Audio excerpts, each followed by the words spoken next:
trades market because of the lack of work. We also discussed the groundwork for the PLAs, and we actually have a meeting tomorrow at 1 o'clock, and we will be following the PLAs as it relates to local labor in this district. Thank you, Councilor Davila. All those in favor of accepting the report say aye. Aye. Opposed say nay. The ayes have it. The report is accepted. Are there any other reports of committee? Sorry. Councilor Whitfield. Mr. President, I would like to report on Finance Committee meetings. I have two.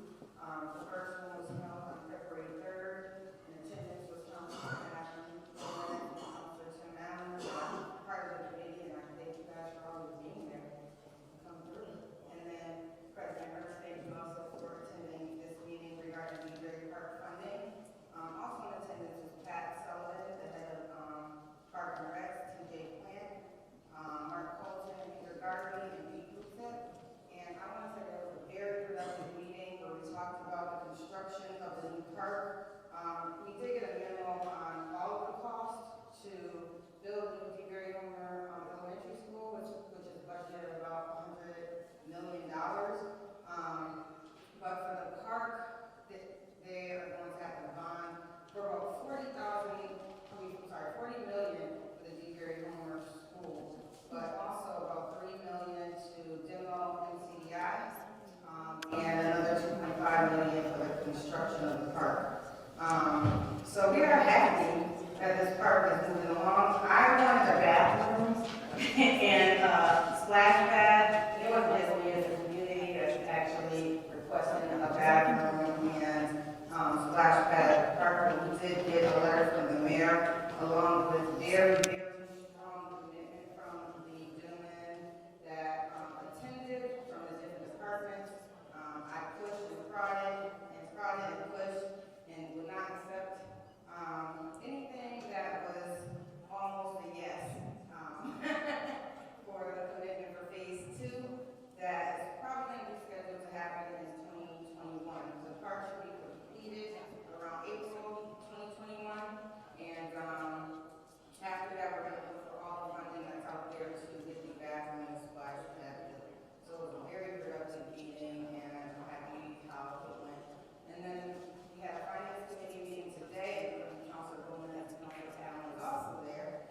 And I'm only going to talk about one of the items on the agenda, and that is the body camera bond fund for $1.7 million. That money is going toward the equipment and the infrastructure, and the equipment is 5 cameras. There is a cloud subscription that will host the video footage, but that is actually, it's about $270,000 a year, but that's going to be added to the FY21 budget. So this $1.7 million is for a 5-year contract for the equipment and infrastructure. And as we know, it's going to start with a pilot, and then eventually all 500 cameras will be in use. I think that Lindsay brought a paper to show everyone the cost for the 5 years of the project. We did ask, Councilor Gomez asked a lot of times, is there anything cost that we will have, that they will have to come back to the council to ask for more money, and as of right now, there is not. So I think the total cost for this year, as you can see, is about $1.7 million. And I think that's all that I had on there. It's 2.4. Oh, 2.4? Year one. Oh, year one, yep, 2.4 million, I'm sorry about that. $1 million that will be spent to implement this program the first year, and Jen is here to answer our questions later on. Thanks. Thank you, Councilor Whitfield. All those in favor of accepting the report say aye. All opposed say nay. The ayes have it. Report is accepted. Councilor Gomez. Thank you, President Hurst.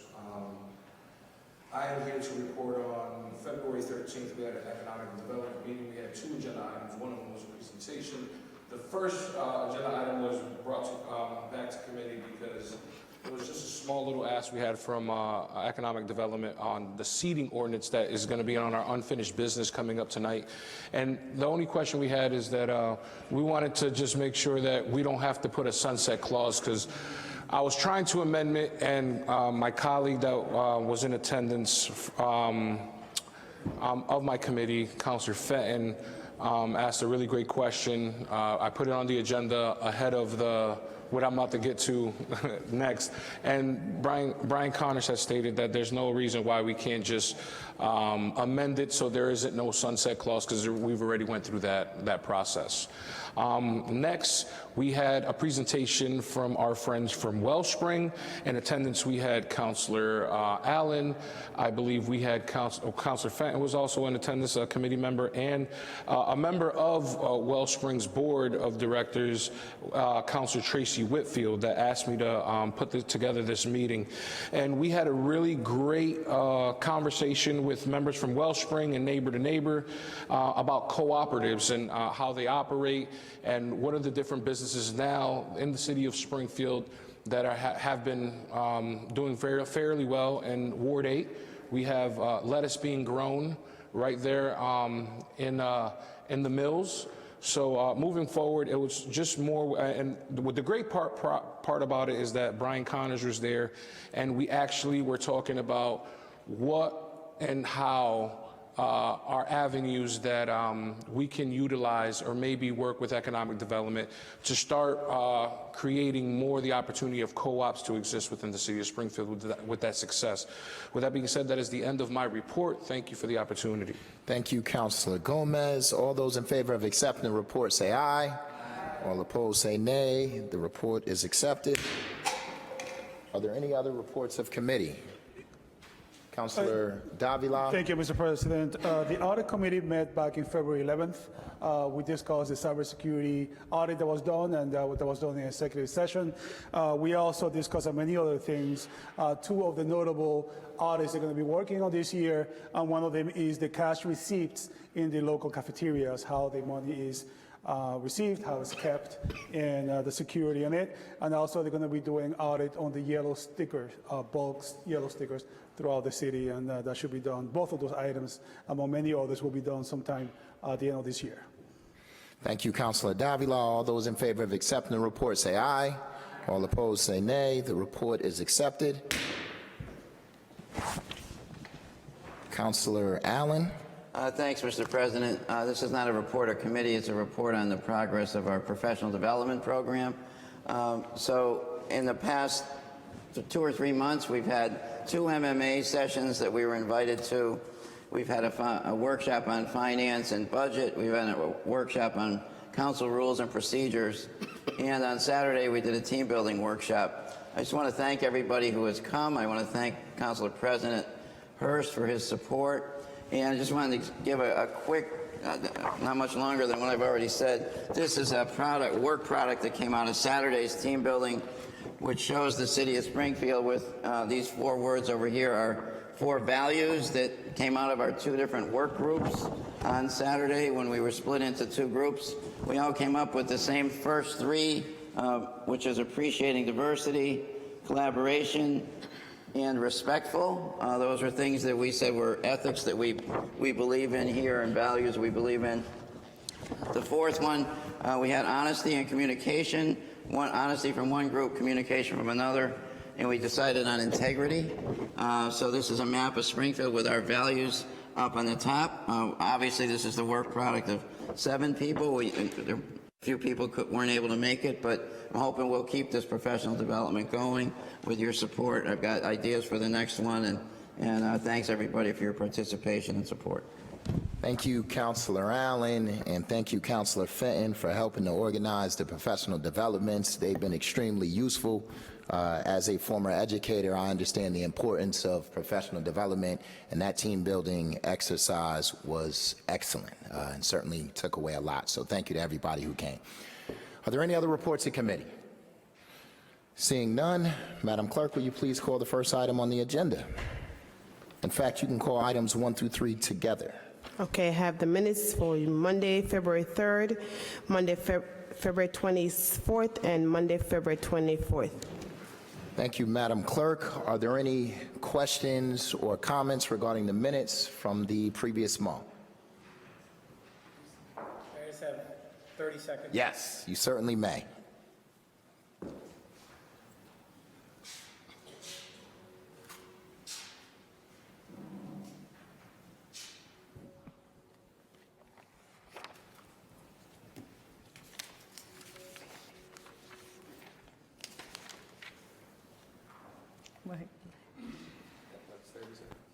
Okay.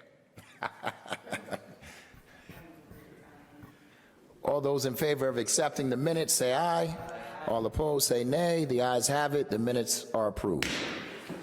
Madam Clerk, will you please call the next item on the agenda? I have here January revenue versus expenditure report. Please state your name and address for the record. Thank you, Mr. President. Patrick Burns, 90 Clement Street, Springfield. Tonight you have the January revenue and expenditure report. I also wanted to mention on February 18th, the Massachusetts Department of Revenue certified $3,135,587 in free cash as of 6/30/2019. Are there any questions or comments from the council? Councilor Allen. Thanks, Mr. President. Pat, two questions. Any major concerns at the 7-month mark of the year, or anything looking out of line or anything? No, we seem to be pretty consistent with last year and actually performing a little better at this point. We've been very fortunate with the weather.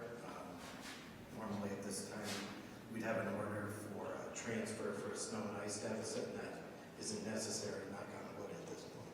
Great, thank you. And second question, the free cash, $3.1 million, I think you said? Yes. And what will happen with that free cash? It just gets put aside for now, and then we vote on moving it somewhere else, or? It's available until 6/30 for appropriation. At that point, if it's, normally what we do is we move it to stabilization, the remaining balance. If it's not appropriated at that point and it's not moved, then it goes into next year's calculation. Okay, great, thank you. Are there any other questions or comments from the council? Seeing none, all those in favor of accepting the report say aye. All opposed say nay. The ayes have it. The report is accepted. Madam Clerk, will you please call the next item on the agenda? I have here petition for Oxford Street. Is there anyone present to speak to this petition?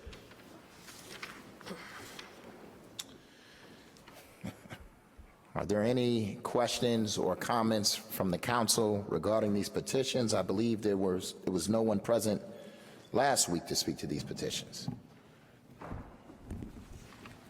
Councilor Letterman.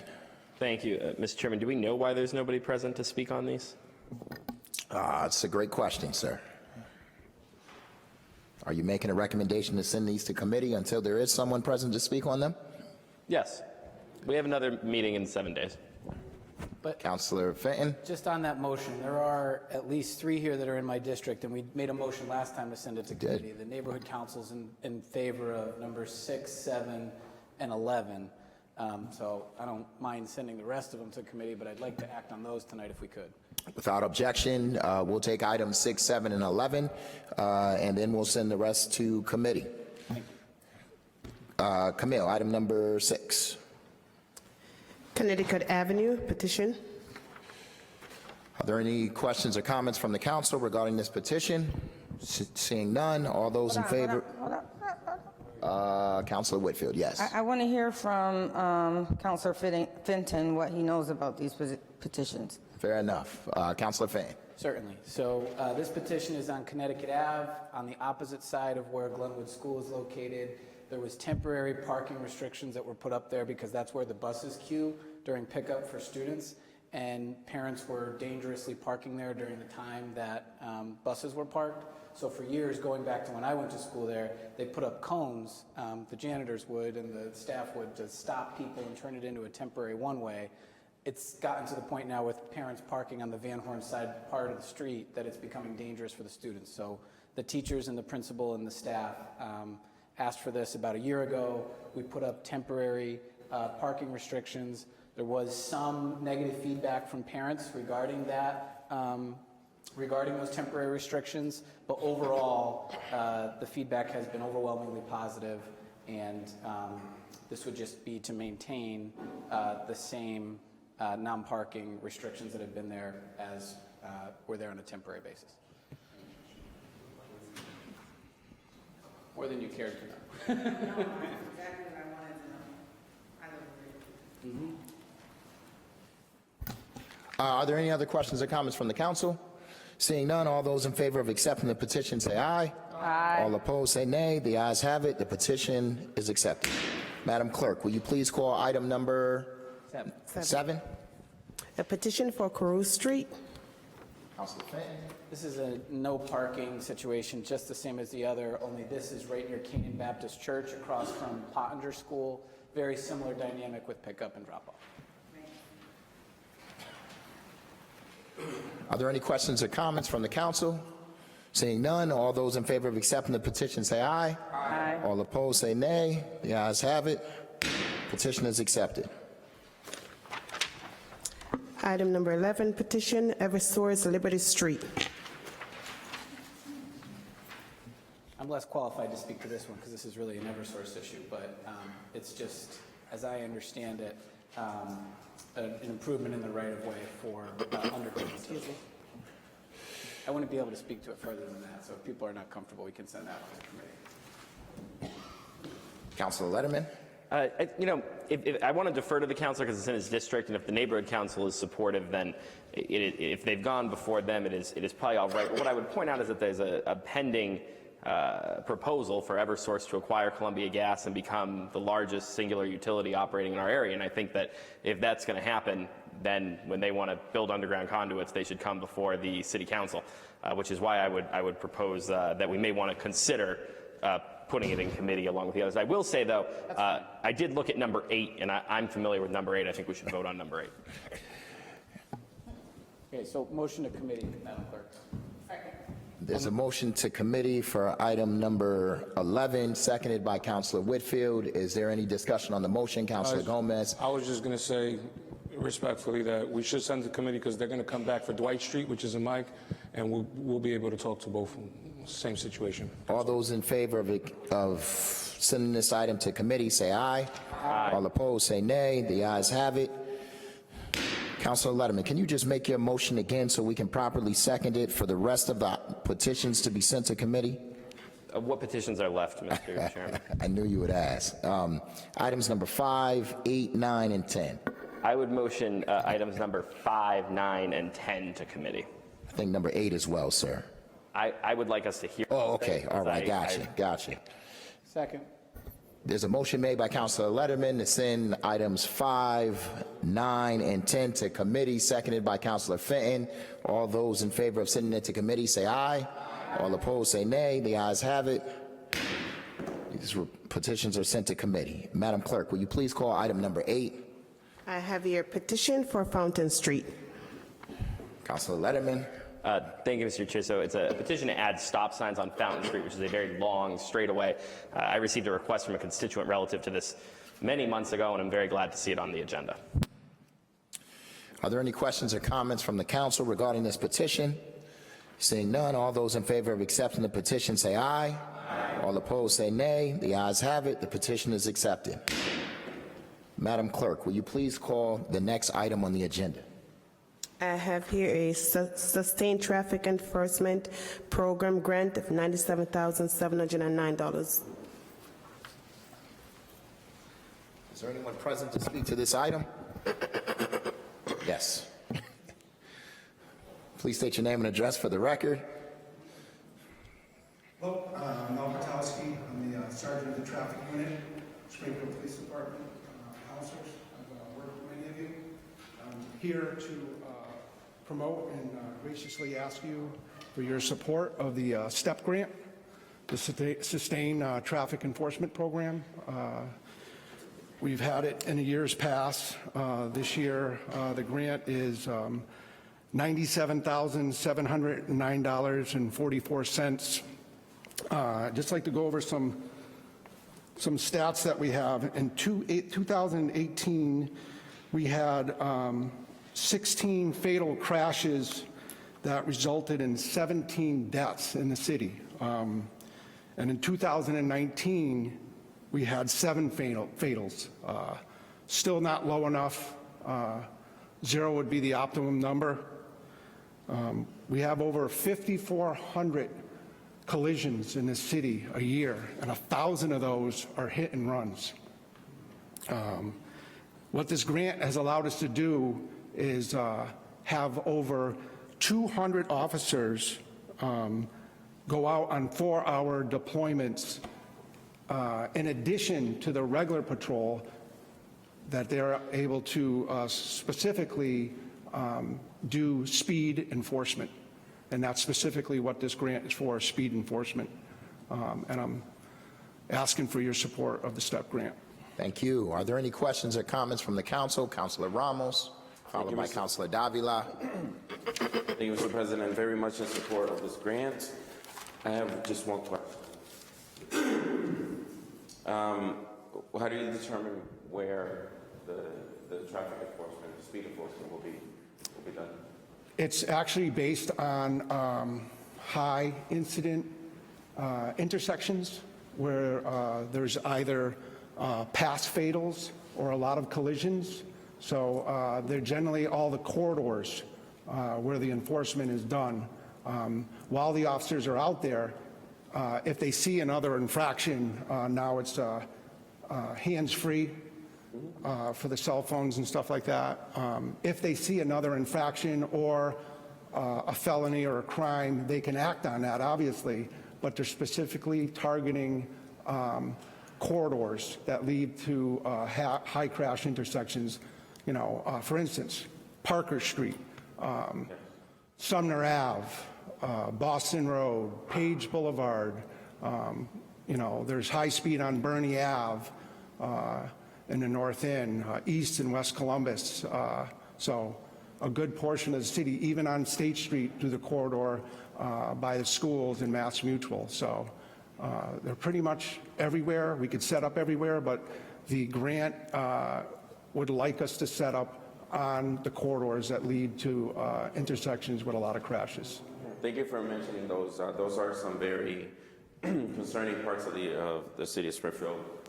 Marcus Williams is not here. He's the councilman for Ward 5, but there's a huge speeding problem on Parker Street in his district, Carew Street in Councilman Fenton's ward, and Page Boulevard in my ward.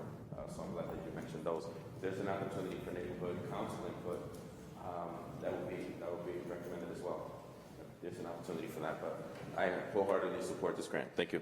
Thank you, Councilor Ramos. Councilor Davila. Thank you, Mr. President. Sergeant, good to see you, sir. Councilor Ramos kind of asked the same question I was going to ask. I mean, it is no secret that throughout the city, traffic's gotten worse. No secret. And I also realized that we are short-staffed.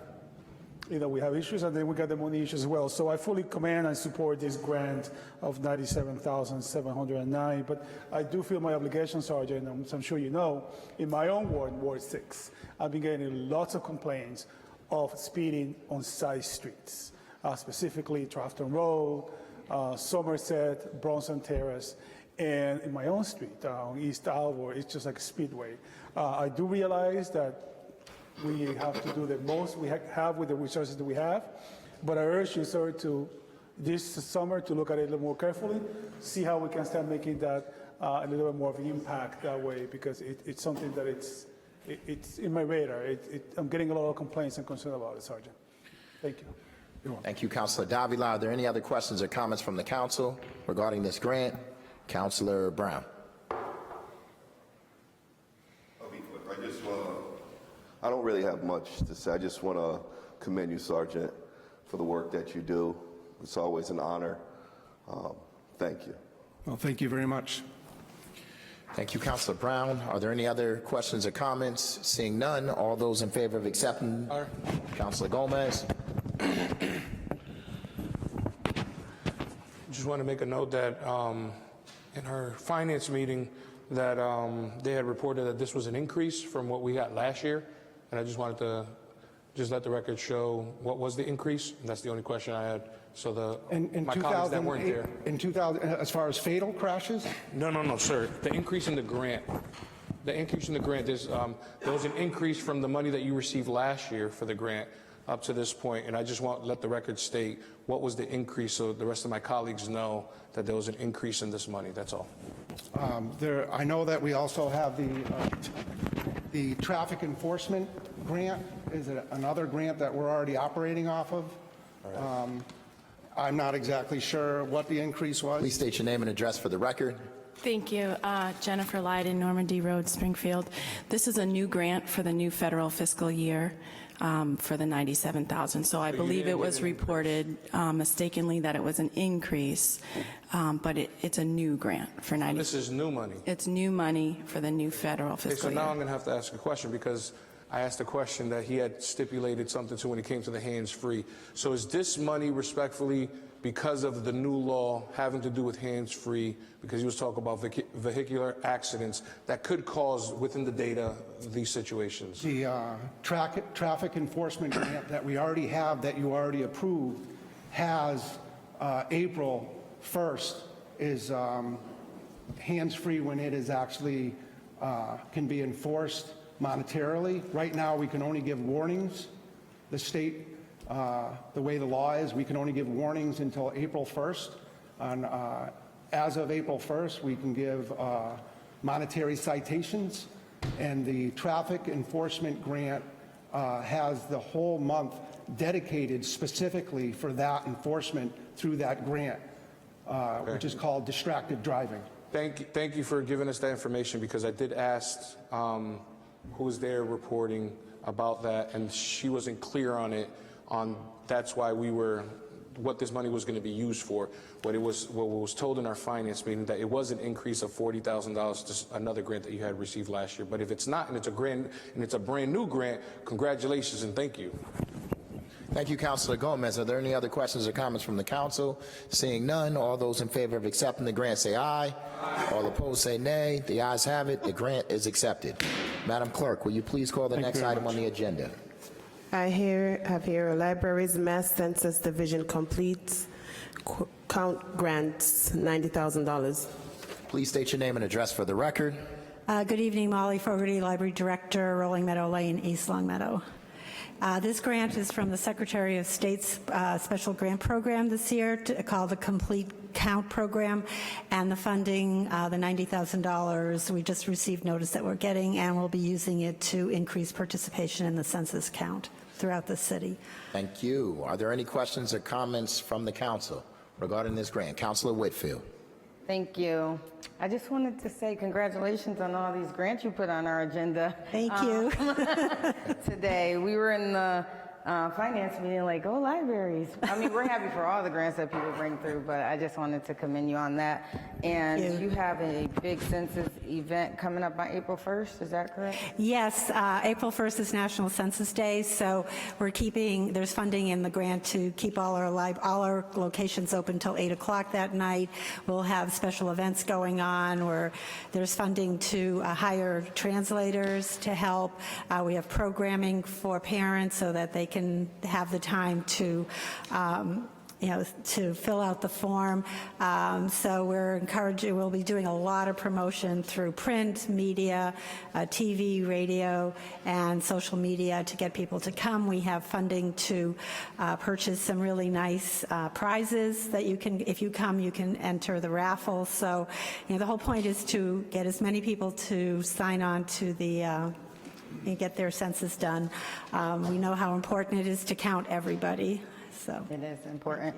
And I just wanted to say thank you on the great legislative breakfast you had on Friday. Oh, thank you. And it was a lot of great information, and Councilor Fenton and Davila was there, and it was just great information, so thank you. Well, thank you very much. Thanks. Thank you, Councilor Whitfield. Are there any other questions or comments from the council regarding this grant?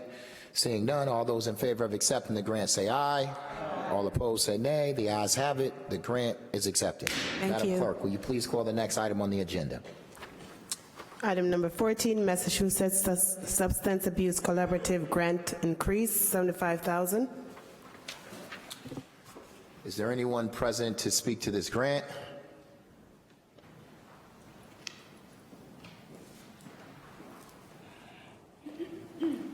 Please state your name and address for the record. Good evening, Lindsay Hackett, Deputy CAFO, 80 Tamarack Drive in Springfield. This is a grant awarded to Health and Human Services for $75,000 from the Department of Health Bureau of Substance Abuse Services, and it does fund the SCOOP program, which is Springfield's Coalition for Opioid Overdose Prevention. Thank you. Are there any questions or comments from the council regarding this grant? Councilor Letterman. Who are the members of the SCOOP coalition? I do not have that information. Thank you, Councilor Letterman. Are there any other questions or comments from the council regarding this grant? Seeing none, all those in favor of accepting the grant say aye. Aye. Opposed say nay. The ayes have it. Grant is accepted. Madam Clerk, will you please call items number 15 through 21? Item number 15, Libraries Children Material Grant, $20,000. Number 16, Library Staff Development Grant, $15,000. Item number 17, Fire Right to Remember donation, $10,000. Item number 18, Libraries Rose Smith Music Fund Grant, $7,500.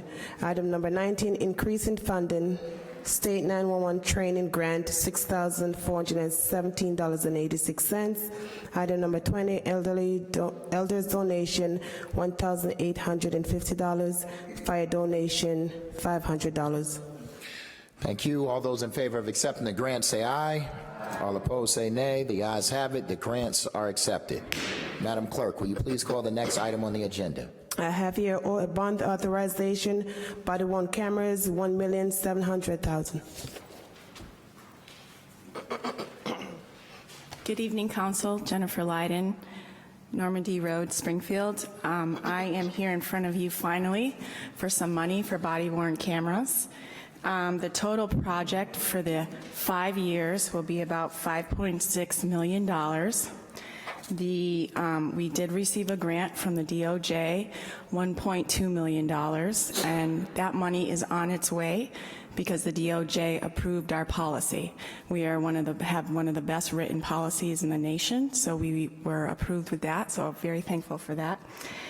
And the rest of the money will be general fund for $1.35 million over 5 years for the cloud, and $1.37 million for personnel services over the 5 years, and that's the 50% match to the grant.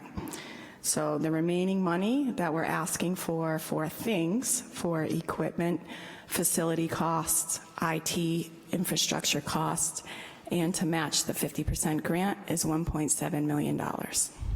Thank you. Are there any questions or comments from the council? Councilor Ramos. Thank you, Mr. President. It's been a long road, a long journey, but we're finally here at the finish line to finally approve the funds needed for police body-worn cameras. I just want to give everybody a brief overview as to how we got here.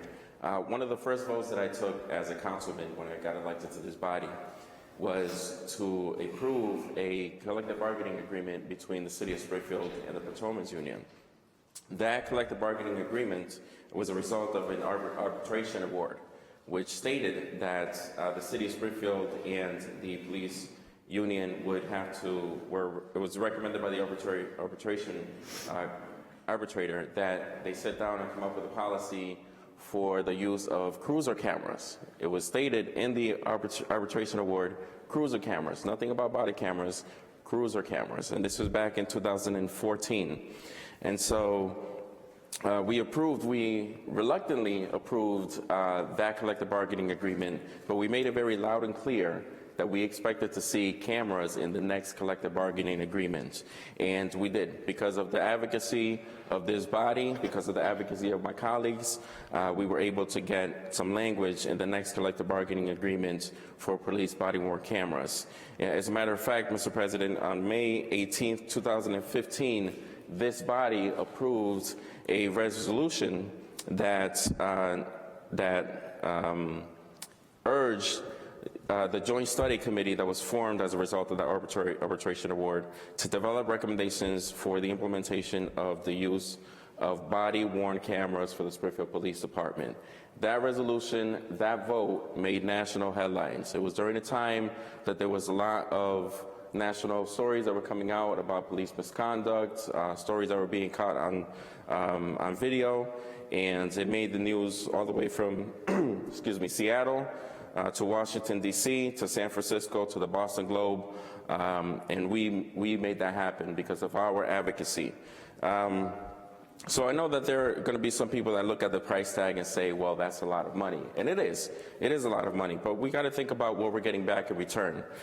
Over a period of 2006 and 2017, the city of Springfield paid out over $4 million related to cases related to police misconduct. There were 61 lawsuits in that time frame that were filed against the city of Springfield for police misconduct, and that number has since increased. A lot of those, if you talk to Attorney Picula or anyone in the law department, were proven to be false claims. There were a lot of false claims of police misconduct, but what happens is it ties up a lot of time from our law department. In fact, I made a point in one of the meetings before that 2/3 of the time of the hours of the law department go towards defending cases of police misconduct in the school department.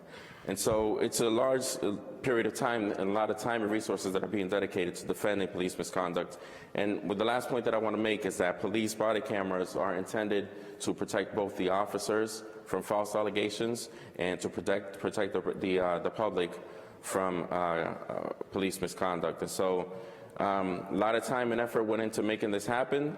I want to thank each and every one of you for your support on this very important issue. I want to thank the administration and the police department for coming to the table and making this happen for our residents. Thank you.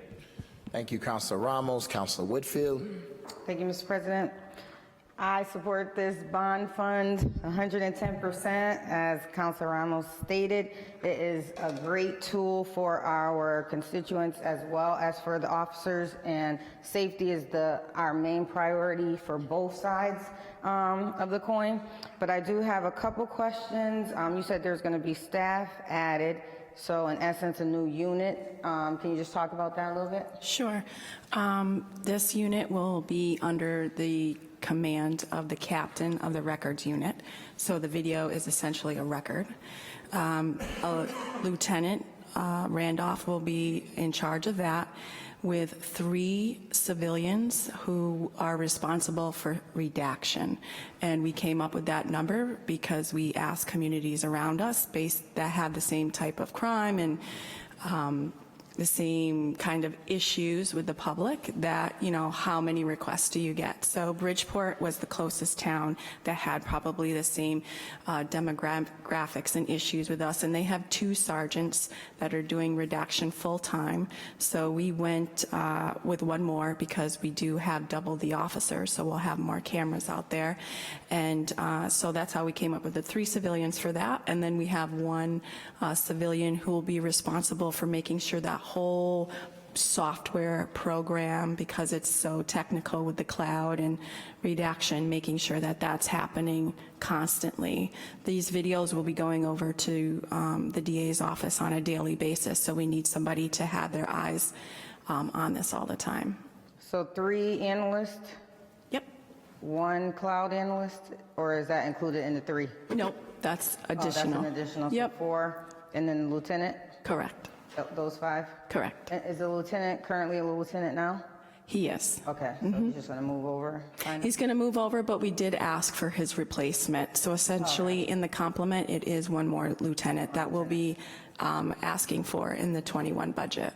Right, and I still support it. So will the video footage be used? So will they monitor the video footage like when something happens, or are they going to monitor the footage on an ongoing basis? So it'll just be added to their daily requirements of when they write the report. So it's actually a supplement to the report.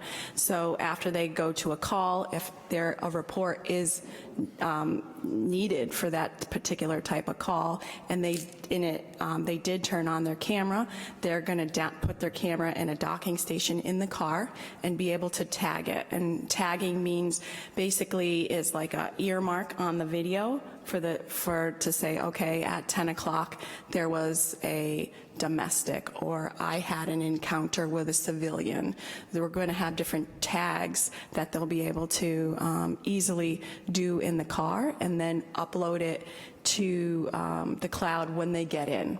So they'll do all their work in the car as they currently do. So they'll write the report, they'll have an area in the report software that says, please, there was a camera used, and here's the number.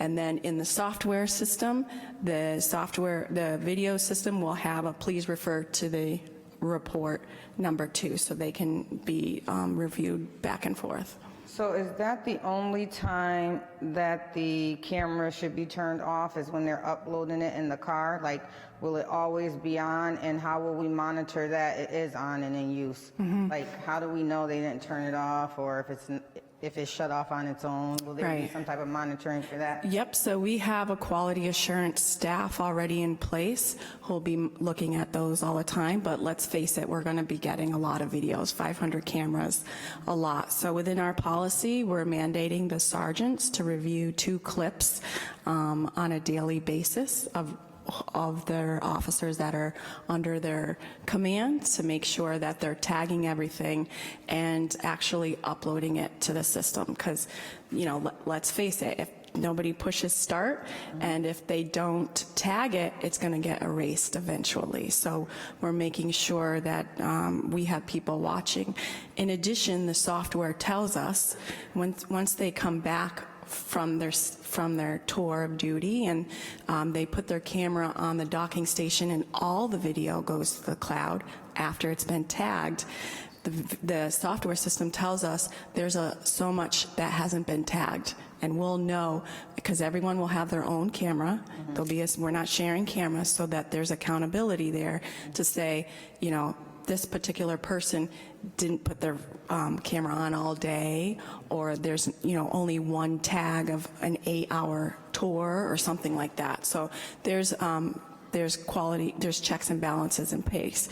Is it going to be perfect? Nothing is, but that's why we're working with the consultant and national towns, municipalities around the nation to say, how do we do this and how do we make it not fail?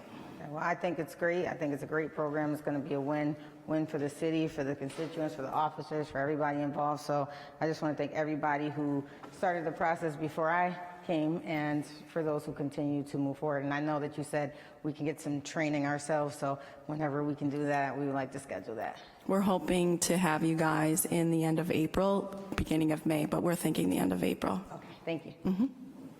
Councilor Gomez, followed by Councilor Adams. Very briefly, is there, can you just send me or send all of us the policies and procedures that you guys created, since it's nationally renowned, how you had stated? I just want to be abreast with all of the policies and procedures, and moving forward, you know, I know that we're testing the equipment, rolling it out little by little, and if there's anything probably maybe we have missed that we can just be a part of, making sure that we're just working collectively to make sure that we have the best process in place. Absolutely. Congratulations on the grant and moving forward. Congratulations to my colleague Orlando Ramos and the rest of the colleagues that supported this. I know that this is something, once I came on early as a counselor, it's always been something that I've supported, because accountability is something that I pride myself on. So it's about time. Congratulations and Godspeed. Thank you. Thank you, Councilor Gomez. Councilor Edwards. Well, actually, I just want to kind of build off what he just, policies, procedures. Could that may also include what are the regulations for if an officer does not follow those procedures? And because what I'm concerned about is that if we don't have those regulations spelled out in the contract and operation of the officers, then once they're held accountable, or you attempt to hold them accountable, then when they later on they are appealed, whatever the ruling is, and then it doesn't, it's not spelled out clearly. So if that could be included as well as a part of that, that'd be much appreciated, and congratulations. Will do. Thank you, Councilor. Councilor Edwards, Councilor Davila. Thank you, Mr. President. I just want to briefly publicly compliment Councilor Ramos for your excellent work and spearheading this. Kudos to you, sir. This is going to be great. And Jen, excellent work. I'm excited because this is going to streamline some of the lawsuits that we get. And the return, the investment, the return on investment we're going to be getting from this $1.7 billion, and the long run is going to be much more than that, because we need to start streamlining what the city pays in cases that are not exactly accurate, that are found with SPD. So my compliments and kudos for that. I just have a quick question, Jen. You did say that the cameras, every office is going to be issued a camera? Correct. And it's going to be theirs. They don't get to share it. So that means, do they take that camera home or it stays in the station? It depends on what they want to do, but there'll be a docking station in the report room. They'll be able to just keep it in the docking station in their particular little charging area and just leave it there. Or they can, if they have a lot of officers, go on another detail after their 8-hour shift.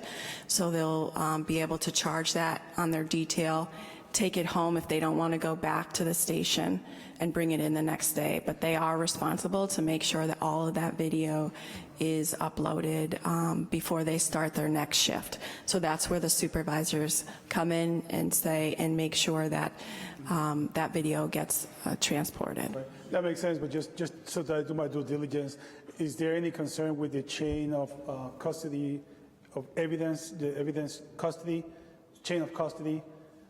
I mean, because I'm just seeing a potential, if they take it home, a million things could happen. Well, it can't be uploaded. Everything's encrypted on both ends. So if they do lose it, we have the ability to go in and lock it down so that nobody can access it. And GTAC has its own type of file that is proprietary that nobody else can copy. So something like Dell computers, Dell's all has their own proprietary. You can't plug in an IBM mouse to a Dell. It just won't work. So the same thing with the GTAC camera. Not to sound like a conspiracy theorist, but this is not something like they're going to forget, take home, and mess with it at home. Well, then there's proper procedures to handle that within the department. Okay, if that's if you guys feel comfortable with that, so I am. But my compliments. Thank you, sir. Are there any other questions or comments from the council? Councilor Fenton. Thank you, Mr. President. First, congratulations to my colleague, Councilor Ramos. This is a really significant development, and I know it's one that you fought for many, many years. We started in the collective bargaining years ago, fighting for residency, and we got that. And the next one after was really the weight which you carried, which was this policy here. So kudos to you and congratulations. I have two questions. One is, when in the context of when we had a lot of those conversations in the past, Jennifer, one thing that continually came up was that we had to collectively bargain this policy. So the policy that you're referring to, has the Patrolmen's Union approved that through the collective bargaining process? It has not. So the policy that I'm referring to took the collective bargaining agreement and policy, and pretty much where it was gray, where officers had questions and there was no roles and responsibilities for sergeants or captains, or there was no quality assurance within the policy that was agreed on, we made it more clear, basically. So the commissioner has decided that she's going to go with her own policy as an administrator, and if something comes up or within bargaining negotiations, they kind of fill the blanks in. I can tell you that the supervisors union has approved this in-house policy. It's not, they're in negotiations right now, so we have, that has been done. And I imagine it's your expectation that, you know, like Jerry Maguire movie, Show Me the Money. So is that your expectation that through the collective bargaining process, the Patrolmen's Union will want some type of substantial consideration for this in the same way that they did residency? If the past dictates, yes, sir. I'm not saying it's not worth the investment. When we look at this money, Council Ramos is right, it's a lot. If we can avoid one case, one case, and I've got a couple in mind, it'll pay for itself in one afternoon, okay? So this is a good thing that we should invest in. And then the other thing that is sort of the elephant in the room, Jim, that I'm just going to say is that a couple of weeks ago, we spent a lot of time enacting, and the mayor signed an ordinance that bans facial recognition technology until such time as the commissioner can put the policy together. I want to make sure that the policy that you're referring to expressly references that ban, and that the IT companies that we're consulting with are aware of that ban and aware of that prohibition, so that we don't run into any mistakes down the line. So if it's not in the policy, which I imagine it's not because this is relatively recent legislation that we passed, I would just respectfully request that you make express reference to it in the policy. Thank you. Thank you, Councilor Fenton. Councilor Allen, followed by Councilor Brown. Thanks, Mr. President. Yeah, Jen, this blue handout here with the year-by-year cost is really good. I'm puzzled by the first category is body-worn cameras, $725,000 in first year, and next category is software license and hosting and maintenance and technical support. And there's no costs in there. Is that true? Yes, that's included in the $270,000. So basically, the software, if we put the videos at Pearl Street, we would have to pay for software and storage fees there. But because we're doing the cloud, that cost is included in the next line, the $270,000. What about, does that cover upgrades to the software? Yes, that's kind of like a subscription fee. We're paying $45 a month per camera. How much per month? $45. Per camera per month. And that includes upgrades, backup, CJIS qualification, everything. So the storage fee number of $270 covers all this other stuff? Correct. We're locking it in for 5 years. So if we get 6 months into it and they find a glitch somewhere with us or somewhere else, and they send out an upgrade, a maintenance upgrade, we'll just get that upgrade, they'll apply it, somehow it'll be applied and there'll be no cost. Yes, sir. Okay, it works, thanks. Councilor Brown. Thank you, Councilor Allen. I also want to commend my colleague, Councilor Ramos, for his work. I believe that this is bringing our residents and our police to the future. I'm glad that we're finally pushing forward. I think we still need a new police station. Thank you. But I do have a question. I'm a techie guy. It seems kind of odd why you would flip it off and on when it really doesn't take that much to keep it running. Why not do it vice versa? My concerns is kind of like with Councilor Whitfield and Councilor Gomez, as far as not being able to just flick it on and off. What would stop an individual during, and not saying that they would, but what would stop an individual from flicking it off during a questionable event and then flicking it back on? Nothing. Nothing. And the actual, for it to continue to run for 9 hours is nothing. And then to click it off when they go to the bathroom or things like that, it would just seem a lot easier to just keep it running instead of having them click it on. Well, if we were to do that, your $270,000 a year would triple, because that's a lot more video to keep. So you're saying when they start recording it, I'm just wondering, and just with my colleague, I would be curious to see what is the disciplinary factors in monitoring the actual police and their body cameras. I just want to make sure that they're doing it the right way. Sure. But what do you guys have in place for that?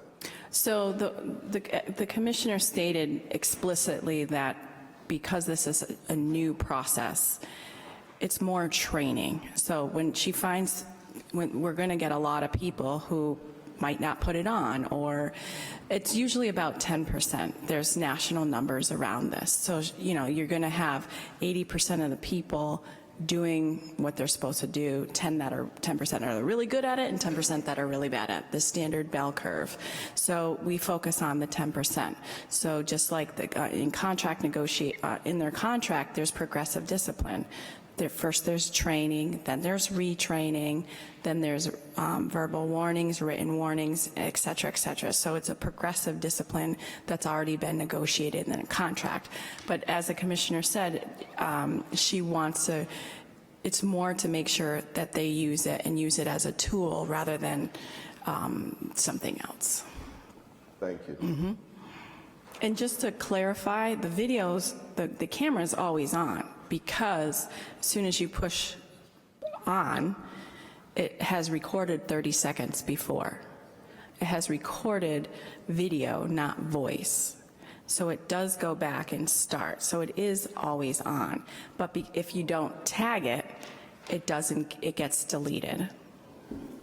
If that clarifies. And we'll have you at the end of April, so hopefully that'll help. Okay. Councilor Allen. Thanks. One quick one. I had heard a rumor that when the blue lights go on, that would trigger, like if several officers appeared at one, tough situation, that the blue lights on the cars would trigger all the cameras going on. Was that true or was that false? That's half rumor, half truth. We do have a trigger box. And we do have a trigger box that is Bluetooth enabled. That'll go into 200 and some odd cars. But you can adjust the radius.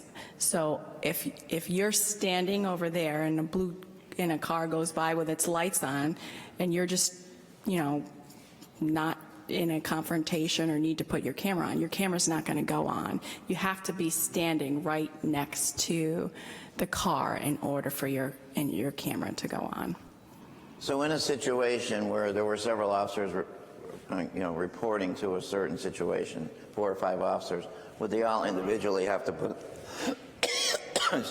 their own camera on? Well, if they're on their way with their blue lights, their camera's already on.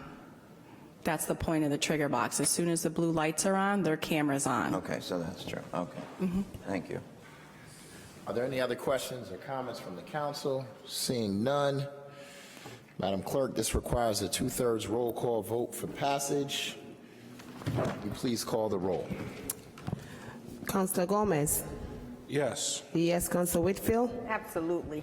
Yes, Councilor Davila? Yes. Yes, Councilor Fenton? Yes. Yes, Councilor Curran? Yes. Yes, Councilor Ramos? Yes. Yes, Councilor Walsh. Absent Councilor Williams. Absent Councilor Allen. Yes. Yes, Councilor Letterman. Yes. Yes, Councilor Edwards. Yes. Yes, Councilor Brown. Yes. Yes, Councilor Ernst. Yes. All those in favor of suspending Rule 19 to take this order up in one vote, say aye. Aye. All opposed, say nay. The ayes have it. The order is approved. Thank you, Council. Madam Clerk, will you please call the next item on the agenda? I have here item number 23, bills of prior years, various department, $1,747.54. Good evening. Thank you. Lindsay Hackett, Deputy CAFO, Tamarack Drive in Springfield. This order is to request to pay $1,747.54 for 2 invoices for services rendered in FY19. Are there any questions or comments from the council?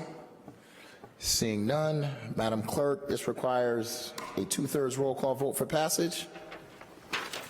Councilor Gomez? Roll. Sorry. Yes. Yes, Councilor Whitfield. Yes.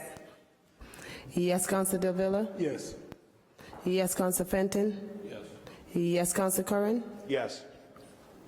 Yes, Councilor Ramos. Yes. Yes, Councilor Walsh. Absent Councilor Williams. Absent Councilor Allen. Yes, Councilor Letterman. Yes, Councilor Edwards. Yes, Councilor Brown. Yes, Councilor Ernst. Yes. All those in favor of suspending Rule 19 to take this order up in one vote, say aye. All opposed, say nay. The ayes have it. The order is approved. Madam Clerk, will you please call the next item on the agenda? I have here item number 24, Hall of Fame Avenue, 19-28 order. Is there anyone present to speak to this item? Councilor Gomez? Yes, I know that these are two orders back to back, so I know we got to take them separately, but they're going to be putting some 2-hour parking on Hall of Fame Avenue and also on Lyman. I just don't want to reiterate and redundant and stand up and speak on it again. I know it's a DPW issue. We spoke about it at Finance, but it doesn't look like DPW Director Signoli's here, but it's something that he's been working on, and I fully support it. Both of them are going to be in my district, so.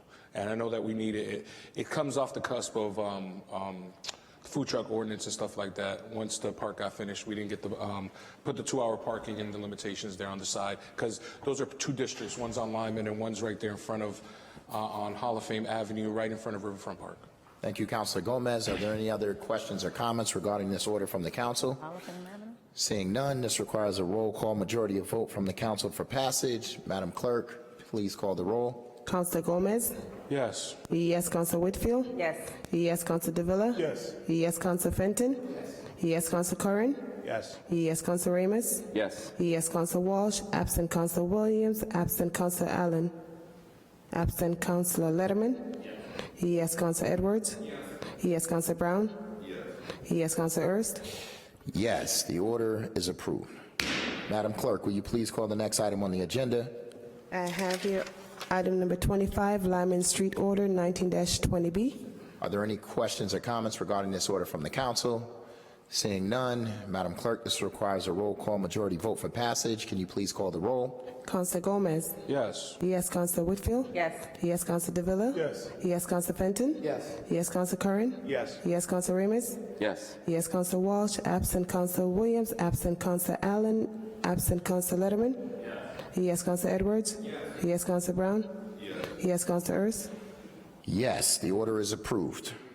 Madam Clerk, will you please call the next item on the agenda?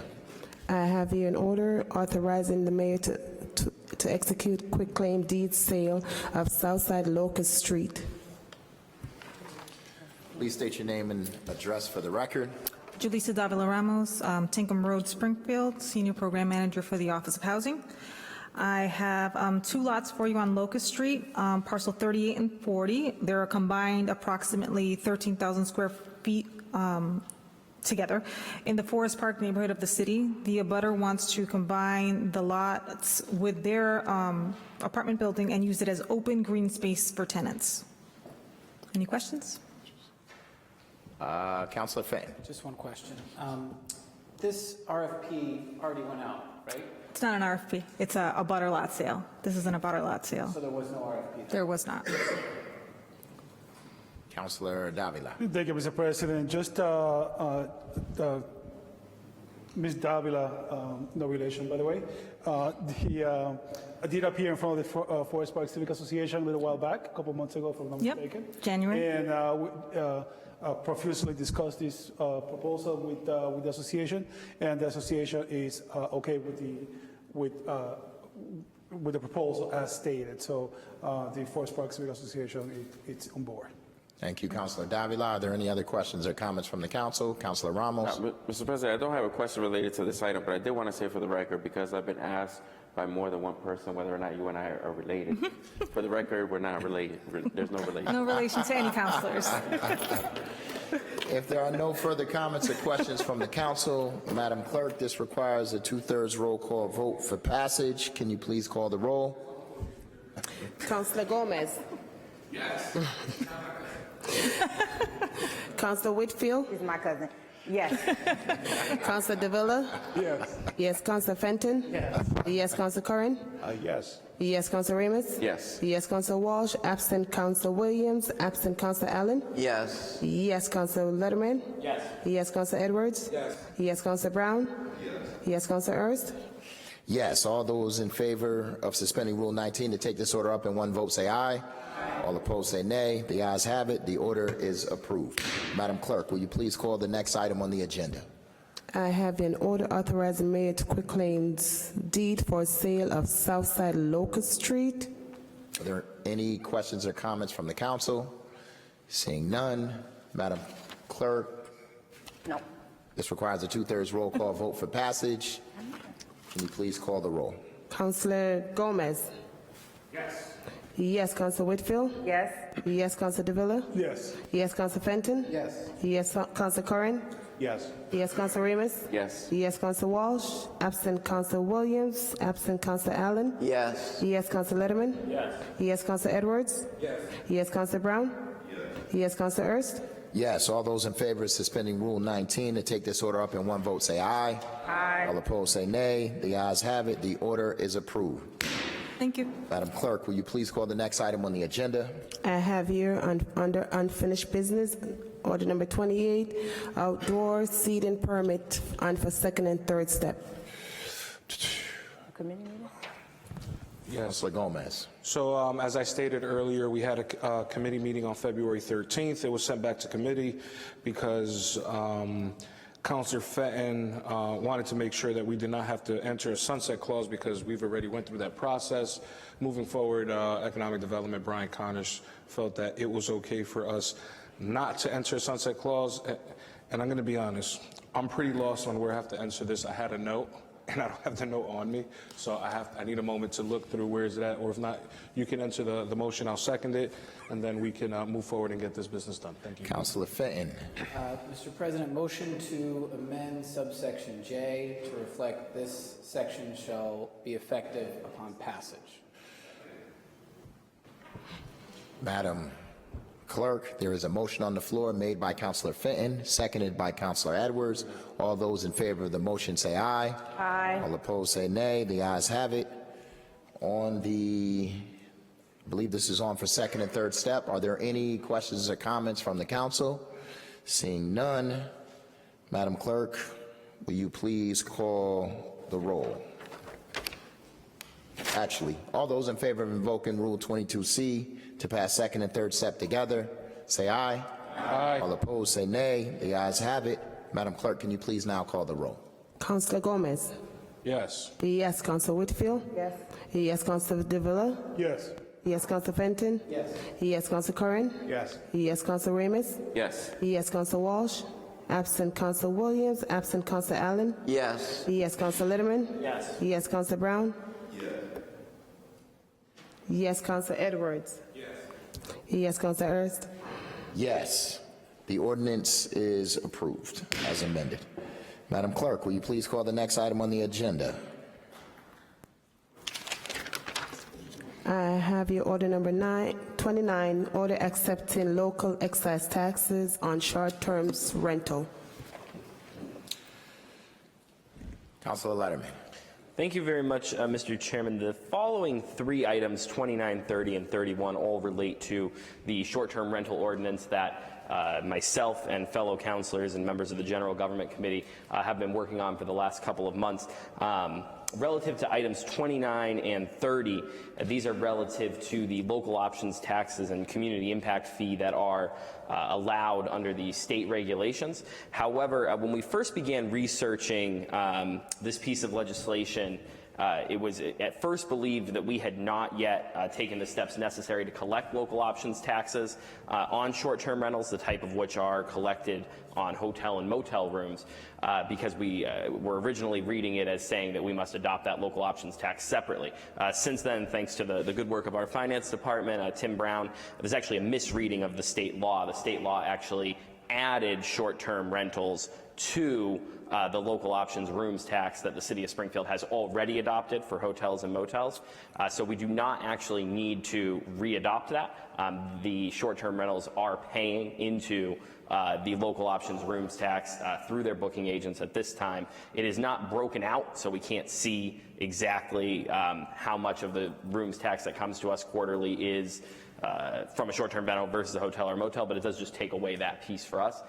The other piece, which is the 3% community impact fee that we are allowed to adopt and levy, I do not believe we should move forward with that at this time, because in the state law it's defined very narrowly. You can only levy it on multifamily properties that are offering short-term rentals, and it has to be specifically earmarked for particular use relative to housing and infrastructure. Given the data that we have, the vast majority of homes being offered in the city of Springfield on a short-term rental basis right now are single-family homes. They wouldn't be eligible for the 3% community impact fee. And so I think that what we should do instead is I'm going to move to withdraw items 29 and 30. And if in the future we'd like to have a discussion about the 3% community impact fee after the ordinance is ordained, we could revisit that.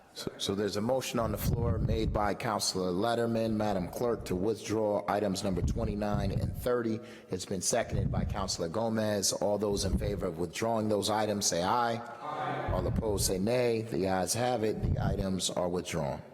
Madam Clerk, will you please call the next item on the agenda? I think we called 31 already, but we'll do it again.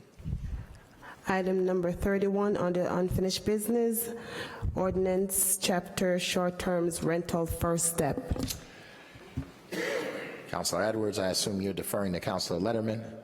Councilor Letterman. Thank you very much, Mr. Chairman. I want to thank everybody who was able to participate in the general government committee process since this was first introduced last month. As Councilor Edwards reported in his committee report at the beginning of the meeting, we did vote at the last committee meeting to recommend passage of first step tonight. I want to start by thanking the co-sponsors of the ordinance, of course, Councilor Edwards, Councilor Davila, Councilor Brown, and Councilor Whitfield. And I want to provide a little bit of background on what short-term rentals are and how this came about.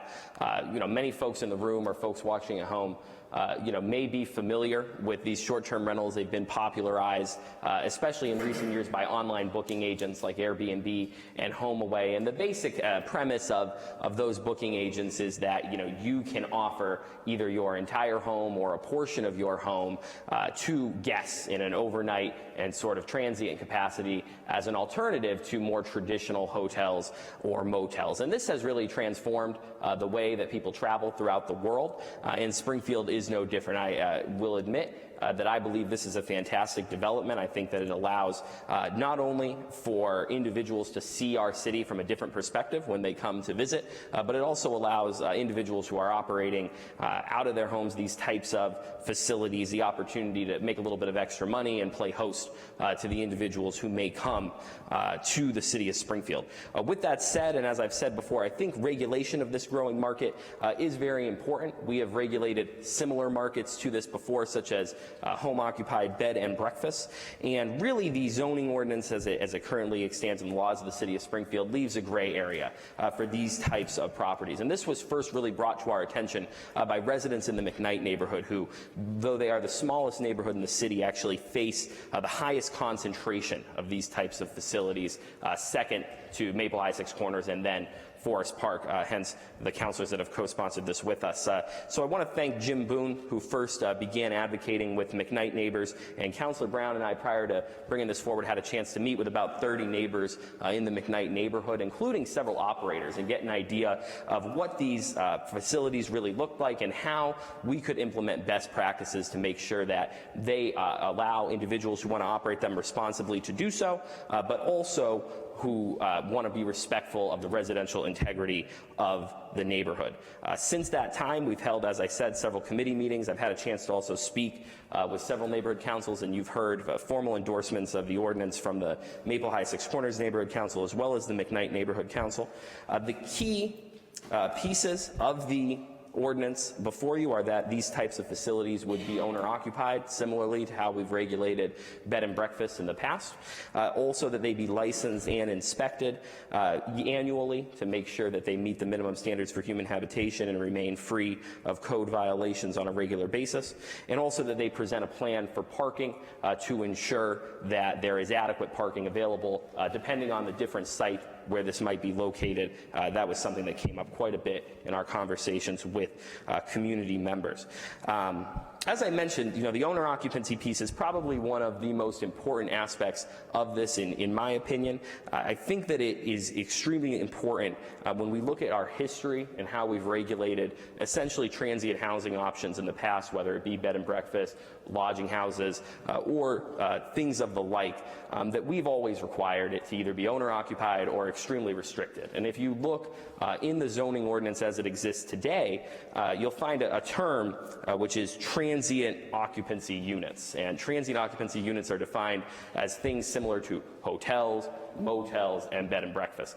Well, Airbnb stands for air, bed, and breakfast. And so I think it's important that we be consistent in our regulation. I do want to thank the Realtors Association for their comments. They were active participants in the General Government Committee, and we have adopted, and I will present shortly, several amendments at their recommendation, and that's the legislative process. I really do believe we have a better piece of legislation today than we did when we started, and I am hopeful that we can continue to improve upon it. We have spoken with several of the key city employees who would be vital in enforcing this type of an ordinance. We've spoken with the building commissioner, Steve Desolitz, who had sent over some of his recommendations, which have been incorporated into the amendments I'll offer this evening. We've also spoken with Tim Sheehan, the head of economic development, who's been in touch with some compliance startups that might be able to help us enforce the policy in the future as well. And also Mike Yakum has been involved in our committee meetings as a representative of Commissioner Desolitz. I have spoken with Councilor Edwards, though, and if we are able to pass first step, which we are hopeful to do this evening, in recognition of all the work that has been done and the general support that I think exists for this important regulation, we will commit to having another General Government Committee, and we will make sure that all of the responsible individuals are specifically in the room for that meeting, just to make sure that there are no other pieces that we might need to take care of in the ordinance before final passage. The last thing I want to say, and then I'll offer these amendments, and I'm open, of course, to questions, amendments, and comments from my colleagues and my co-sponsors, as I do want to thank Attorney Tom Moore and the City Solicitor, Mr. Pakula, for their help and assistance with it. The Solicitor's Office and Attorney Moore have been really spectacular in helping us to look at best practices across the United States, cities and towns that have similarly regulated this type of operation, and also in making sure that we are legally sound and on good standing in terms of what our authority is and also within the laws of the Commonwealth. So you have before you a number of amendments. This was printed out just prior to the meeting. The amendments that are being offered are highlighted in yellow and also underlined in blue. So these amendments are what have come out of our meeting, and you'll notice it is I think that when the staff printed this, it was automatically stapled, so it's actually a little out of order. But you can put it, if you unstaple it, put it back in order. And I will just review the amendments briefly. I know I've been talking at length, but it's a lengthy piece of legislation. The First Amendment, I want to thank the First Amendment under Article 2 definitions makes clear that a booking agent is an individual or a platform that administers or that collects payment and reservations for a short-term rental operator for a fee. So it wouldn't just be an individual who simply refers you to somebody. We've also updated the definition of operator in recognition of the different ways in which properties may be owned relative to various different statuses, and I want to thank Councilor Fenton for his assistance with this. His legal expertise and his own private practice was really helpful in recognizing that there are individuals who own their homes in trust but are still owner-occupied. There are many different reasons why something might be owned in an LLC. So what we've changed is we are allowing the ownership of the property under this proposed amendment to not necessarily come into play. However, we will only issue under this amendment permits to a natural person who is a full-time resident of that property, and if it is owned in an LLC, they need to be an owner of that LLC as well as a full-time resident of that property. If it is owned in trust, they need to be an individual who is the trustee or who has been granted the authority by the trust relative to that. Next amendment makes clear. Those amendments separately, Councilor Letterman? Yes, my friend. Opposed to taking them all together? Do you want to take? I was thinking we take them all together. My thought process is that if you have an issue with one of the amendments, that's fair. We can go one by one. Let's do them all together. How about that? I'll defer to you. Sure. I mean, we've done this before. So what the guidance we've received in the past is that we can't amend in committee. We have to amend on the floor, and the guidance that we've received, otherwise we would have just amended in committee.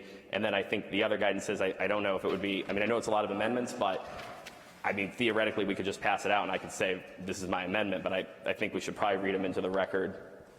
I recognize it's lengthy, but. Are there any questions or comments regarding the First Amendment? How about that? That's fair. Okay. Okay. Seeing none, we'll move on. Thank you, Mr. Chair, and I appreciate your diligence. So relative to the definition of a short-term rental, we are proposing to make it consistent, as the Realtors Association suggested, with the state law, which defines a short-term rental as a rental less than 31 days. So we would change that from previously, we had said 28, but we would add in that this will not impact a month-to-month lease or a tenancy at will. Again, we're not looking to disrupt current rental populations. We're just trying to regulate this particular market. Are there any questions or comments regarding the Second Amendment? Please proceed. All right. The next amendment would create 3 separate categories of a short-term rental. This is, again, actually in response to concerns that were raised by stakeholders relative to just, again, the different way that different properties could be offered. All 3 would require it to be an owner-occupied property. However, we would define a home share unit as a short-term rental that is being offered for the entirety of the operator's primary residence. A limited share unit would be a residential unit that the operator's that is the operator's primary residence, but a portion of it, such as a bedroom or an area, is offered as the short-term rental. And then the owner adjacent unit would be if you are the owner of a property, but you have, for example, a 2-family, and you want to rent the second unit within that 2-family as an Airbnb or a home share short-term rental, and you live on the first floor, you would be allowed to rent one other unit, entire unit, through a short-term rental process. Are there any questions or comments regarding this amendment? Councilor Whitfield. I'm confused. There's a lot of information at once. I'm not comfortable with this, with these changes, but I don't know if you're the one who could answer for me, Councilor Letterman or Councilor Fenton, because this is your legal expertise. If you could talk to the home share unit? I'm not understanding what that's saying. I can. Councilor. Just for clarity, the only one that I drafted was in Article 2, the definition of operator. So I can speak to that amendment if that's what we're on, but I don't think that's what we're on, is it? Councilor Letterman. Sure. So I think we've moved on from the original definition of an operator. We're looking at the 3 ways that we would define a home share unit that's offered. And so the home share, the full home share would be if I am an individual, owns a home, I want to offer the whole home as a unit. Under this ordinance, as long as I live there 9 months a year, and we actually modeled this after Boston's piece, you could offer it as a short-term rental if you were not there. You would not be able to do that for more than 90 consecutive days a year. You would still have to prove that that's your primary residence, and you would be limited in the amount of people that you could rent it to. So you couldn't rent the rooms out, for example, such as a boarding house or something like that. You would only be able to rent the whole unit to one renter, one group of renters, who would be, responsible for that particular rental process. So is that known, is that the law of home share, that you have to live there 9 months? It would be under. The law, the state law, where does the 9 months come from? So the 9 months was what, so the state law does not say that it has to be owner occupied. The state law simply says that it has to be taxed and that municipalities can adopt our own regulations relative to how we want to regulate it. And so our proposal, this is how I propose to regulate it in conversation with the committee and in conversation with various stakeholders.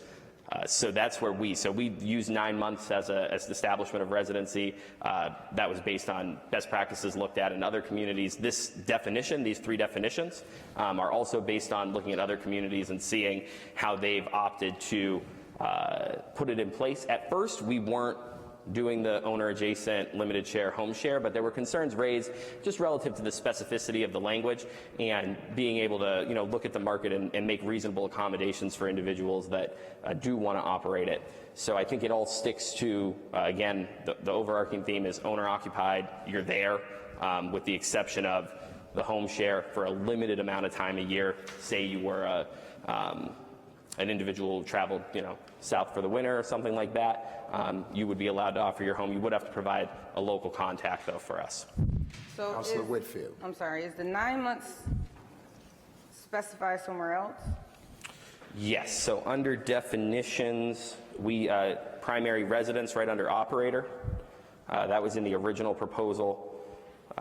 That specifies that a residential unit, on the first page, under Article 2, residential unit in which an operator resides for at least 9 months out of a 12-month period, primary residence shall be demonstrated by showing that as of the date of registration of the residential unit, the operator has resided in said residential unit for 9 of the past 12 months, and that the operator intends to reside in the residential unit for 9 of the next 12 months.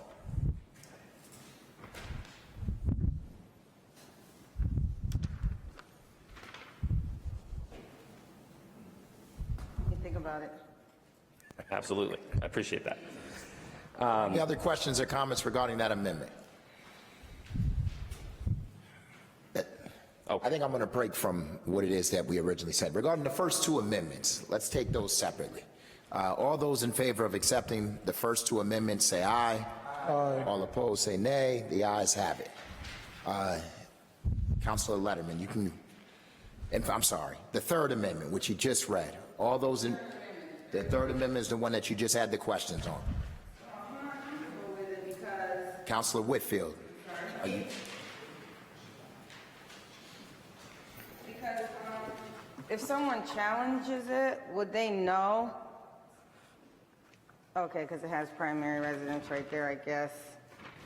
It's just a lot of information to absorb, like right here, without any type of discussion besides right now, for me.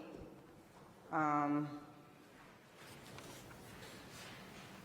don't know, maybe it's crystal clear to everyone else. So the challenge, Councilor Whitfield, Councilor Letterman. the challenge, I agree, it's a lot of information. I wish we could just amend in committee, then bring it to you and then discuss the whole ordinance. I think the challenge is just in making sure that we follow our own rules and that we also, respect the open meeting law. I'm just trying to stay in compliance with that. I mean, I think we're at first step tonight. I do think we should go over all the amendments, but I think if we could maybe get through the amendments and then debate the ordinance. It might be more simple to go through the amendments, and unless there is a strong opposition to one, maybe then debate the ordinance as a whole. Might just be a little simpler in my estimation. Councilor Gomez, followed by Councilor Ramos on the amendment. Thank you, through the chair, through Mr. President. I would just think that we could just go through some of the amendments. If you don't respectfully agree with some of the amendments, we can just talk about these, what he respectfully has said, that we're going to have a meeting, and then we can debate this ordinance at the meeting, and then when we come back for second and third step, we can have clear, maybe other amendments that we can all agree on. And honestly, obviously, we were in a little pickle before about an ordinance before this one, and obviously we've been what's that called? We've been going through this process of professional development, and I think that those are the proper steps we could take so that we don't take too much time. Respectfully, because I know this is under unfinished business and we're like kind of at the tail end of the night. Thank you. My fear is that we're going to be going in circles, and so that's one of the reasons why I think we should take them separately, because in the event that somebody gets to the very end and then they have a question about one of the amendments, then we're going to have to go back and figure whether it was Amendment 1 or Amendment 21, which is one of the reasons why I'm asking to take them separately. So I certainly understand your point, Councilor Letterman. Councilor Ramos on the amendment. Mr. President, I'm in favor of your recommendation to take each one individually. I just want to hear the one that we're on right now. If you can just repeat it so that we know what we're discussing. Councilor Letterman. I believe we are on the definitions of owner adjacent, limited share unit, and home share unit. So that we are on the back of the first page, you will find, so again, they were printed out of order. They were 5. printed and automatically stapled. So, Article 5. so under Article 5, we've opted to define some of the ways that one might offer a short-term rental. The first being a home share unit, so essentially offering your entire home. The second being a limited share unit, in other words, offering spaces in your home that you are present at.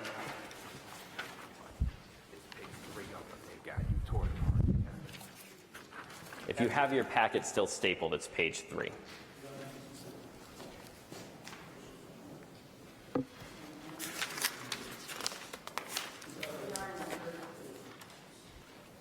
Can you repeat the amendment? Is the amendment what is underlined? The amendment is what is underlined. Can you read that for the record so we all know where we are? Yes. So, as I said previously, the 3 definitions would be home share unit, limited share unit, and owner adjacent unit. Home share unit would be a residential unit that is the whole home. It's your house, but you're offering the entire thing as a short-term rental. The limited share unit would be, it's your home, you're offering a space or a room in it. And then the owner adjacent unit would be, it is a dwelling that you own, multifamily. You are offering one of the other units within that as a short-term rental.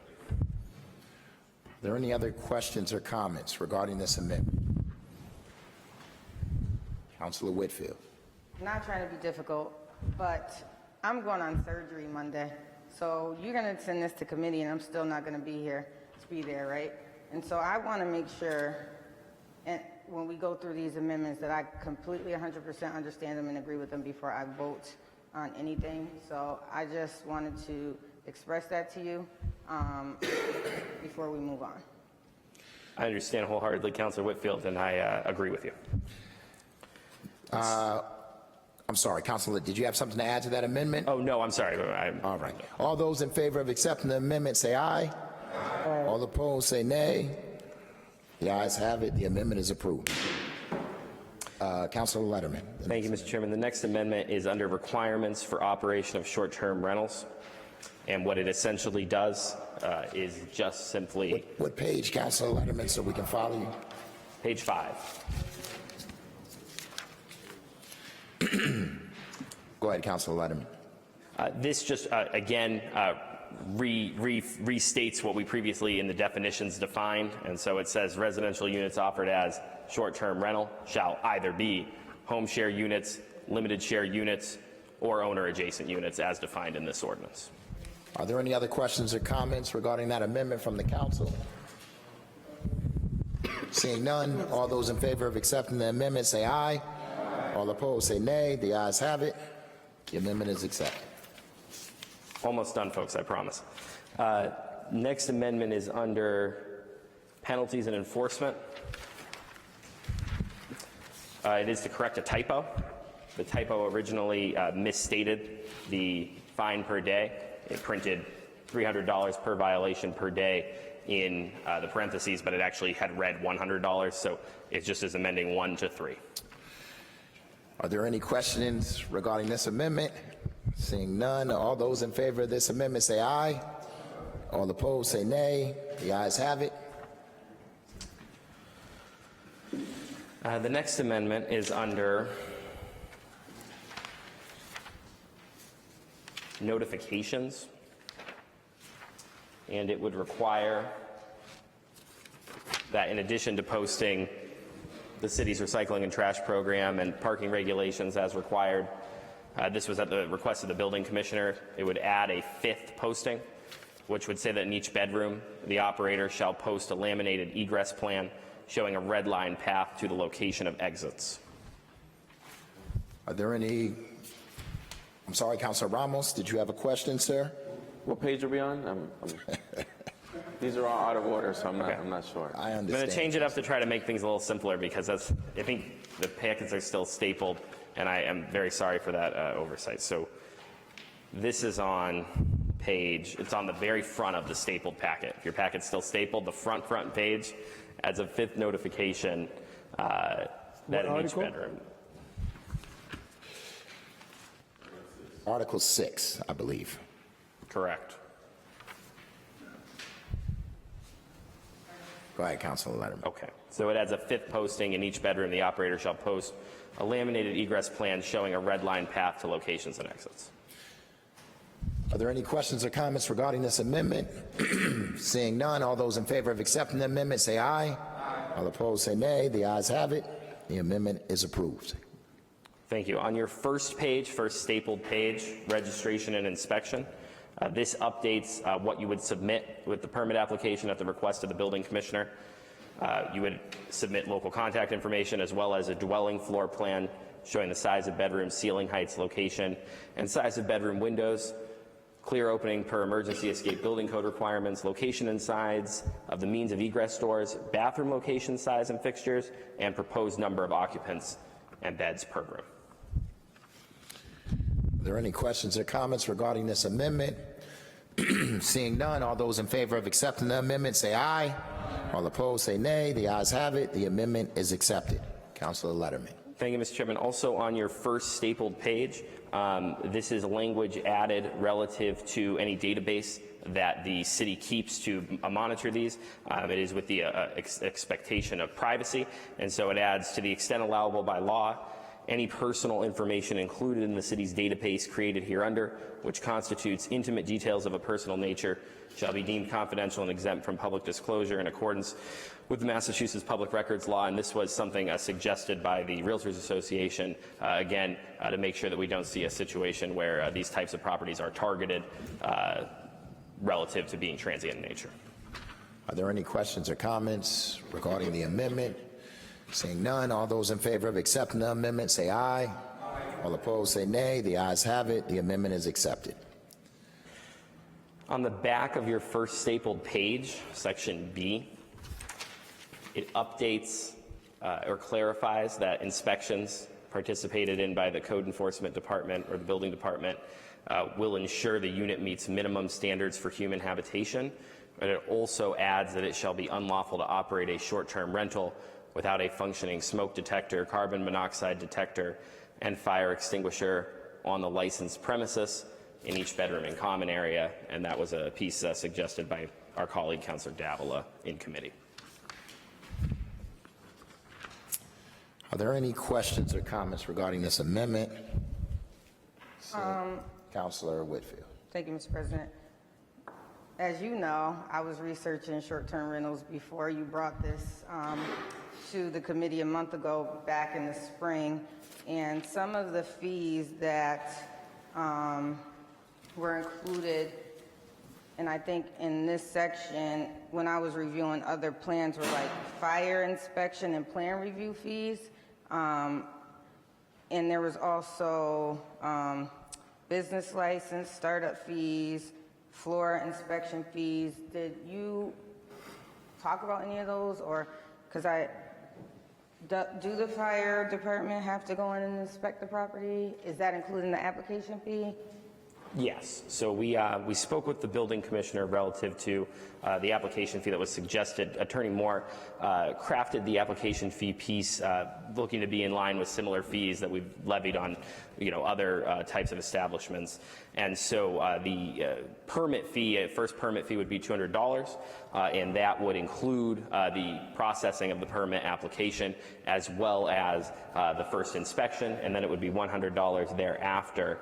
An annual registration fee, which again would cover the cost of the inspection. I asked the commissioner if he thought that this was adequate, and he seemed to indicate that he did. Councilor Whitfield. Thank you, because I researched about 3 other communities and these fees were separate. There was an application fee of $200, then there was a fire and inspection plan review of like $33, and they were like separate fees that were added. But if you think this is adequate, then. I agree. I appreciate that. I think the other piece, we were sort of trying to strike a balance. We didn't want to necessarily price people out since we are looking to keep it sort of owner-occupied. So we wanted to be accessible. But I also think in the event that we hear reports, and I think this undoubtedly as time goes on may require some tweaking, if it seems that we are expending large amounts of money on this, and then if we need to amend it, certainly we could. Are there any other questions or comments on the amendment?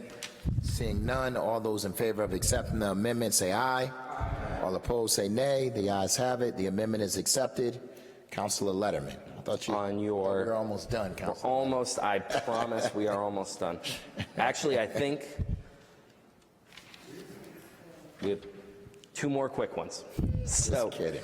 under, oh no, just one. Under effective date, we did not specify an effective date previously. I am proposing that for the purposes of this amendment, we ordain that this will take effect 9 months from the date of passage. That would basically, if this were to pass in the next month or so, get us to the end of the calendar year, and that will give time for notice to be served to individuals who are already operating these types of facilities, and also allow time for the building department to conduct any permit reviews, inspections that are necessary, and then be able to put this into place for the new calendar year. Thank you, Councilor Letterman. Is there any discussion on the final amendment? Seeing none, all those in favor of accepting the amendment say aye. All opposed say nay. The ayes have it. I would thank you all kindly for your extreme patience. As you can see, it's a complicated piece of legislation, but I am very grateful to everybody who has so far worked on it. I would respectfully ask that folks consider passage of first step this evening. And again, as I mentioned, I spoke with the chair of the General Government Committee, Councilor Edwards, who has assured us that we will hold another General Government Committee, and we will ensure that all proper city individuals are also present at that time to answer any other concerns and discuss any other future amendments, of which we will ensure are presented to you in as clear and concise a way as possible. But thank you all. But you did a good job considering the circumstances, Councilor Letterman. Are there any other questions or comments on the ordinance itself? Councilor Ramos. Thank you, Mr. President. First of all, I want to thank the sponsors of this ordinance, Councilor Letterman, Councilor Brown, Councilor Edwards, Councilor Whitfield, and Councilor Davila for all of your work on putting this together. It's not an easy task. Some of you know that I attempted to propose an ordinance a few years ago around rental properties, and one of our former colleagues proposed it as well, even before me, and we were not able to get anywhere with that. But this is an important measure, and I'm glad that we're regulating short-term rentals. I have a couple of questions. My first question is in terms of the purpose of the ordinance. I know that the Article 1, the purpose kind of states the legal definition and why we're actually doing this, but is there more to be added about what we're trying to avoid by regulating short-term rentals? Can you elaborate on what else we're trying to avoid? Councilor Letterman, sorry. Thank you very much, Mr. Chairman. And I would definitely allow the other co-sponsors to share their thoughts as well. But I have 2 goals in mind. I would say first and foremost, we want to provide a clear rules and guidelines for individuals who do want to operate these. Again, the vast majority of individuals who we've met thus far that are putting together this type of operation is owner-occupied individuals who are renting out 1 or 2 rooms in their homes, and they've really reported some astounding interactions with great folks that have come through, business professionals, tourists, individuals come and interview for jobs at local companies, and just interested in traveling different ways. So they want to know how they can ensure that they're following all of the rules that may be in place, and they, I think, will appreciate that guidance. I think that the other piece, though, is preventing a situation where we see large amounts of residential property being converted into short-term rental property, and especially in a commercial nature. It's a matter of opinion, but it's also a matter of looking at how we've regulated transient housing units such as hotels, motels, and bed and breakfasts in the past, and specifically, the city of Springfield has said that those are not proper to be operated in residentially zoned pieces of property. So the idea of the ordinance is to make sure that the market as it develops remains primarily, the properties remain primarily residential in nature. And we heard earlier from Rose Smith, who works with No One Leaves, talking about the fear that they have that as the economy continues to grow, as we look at east-west rail and increasing access to Springfield, we want to make sure that we maintain a housing stock that's available for first-time home buyers to come in and buy single-family homes or multifamily homes, and also for renters to still have units to rent. Thank you for that. And the timing of this is the timing of this is really on point because, as you know, Mr. President, Councilor Gomez, you, myself, and Councilor Walsh went out to Denver, Colorado a couple of years ago to research recreational marijuana.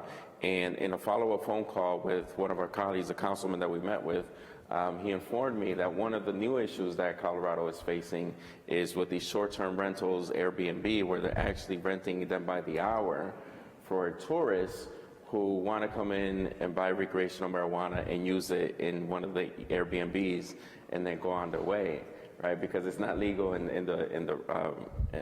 the bordering states. And that's, you know, something of concern that we wouldn't want that to happen here in the city where people are renting Airbnbs by the hour just to use recreational marijuana. So the timing of it is great, and I think that it's necessary.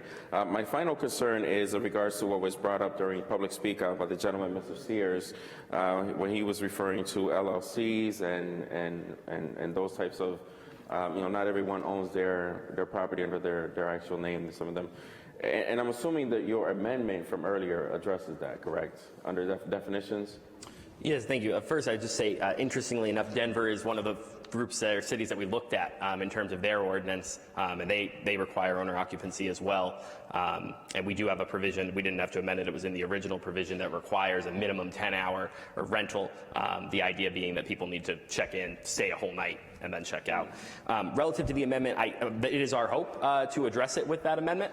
I suppose we'll see in committee how folks feel about it, but the idea would be, yes, it wouldn't matter how the property was held, how the property was necessarily owned, but it would matter that the individual who we issue the permit to is an owner-occupant of that property or of that LLC or a trustee of that trust. Sounds good. All right. I support it. Thank you.